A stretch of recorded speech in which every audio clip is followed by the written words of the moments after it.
About a month ago or thereabout, Nigerians raised alarm when they heard that the federal government was about to demolish the properties of the landmark beach and resorts. The Minister of Works, David Umahi, came to the national television to tell Nigerians that that news was rumor, that is a lie, that federal government don't have any plan to demolish this property.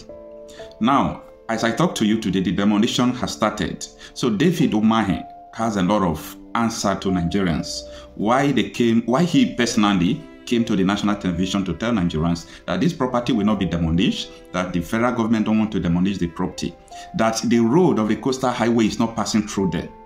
So what happens again? Before we go forward, listen to what he said on the national television. Has dismissed fears that the popular landmark beach resort in Lagos will be demolished to pave way for the ongoing Lagos-Calabar Coastal Highway project. Management of the beach resort had said the Lagos state government gave them a 7-day eviction notice to allow for the road construction work to begin in the area, prompting concerns about the fate of the over $200 million investment and the thousands of persons who work there. But the Minister of Works has now allayed those fears. As far as I'm concerned, there is no problem along the landmark issue. All the properties of landmark, they are saved. I visited him last night, and I looked at the infrastructure, and the people were banding figures. He said that 12,000 jobs will be lost.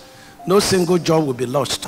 So, but what is troubling me is, I don't know the owner of the property, but the director took me there, and that is at the Chenage 1+300.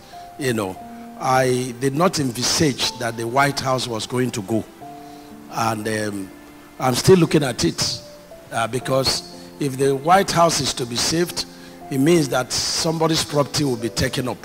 And I cannot make that promise unless the person that has the properties and field in over a number of meters says, yes, you can make that decision because finances will also be involved. And so that's the much I can say. So landmark has no property loss, it has no employment lost. Of course, that was David Umahi trying to say that they are not going to destroy any property of the landmark. Now, that was on the media, but what is going on in the reality is this.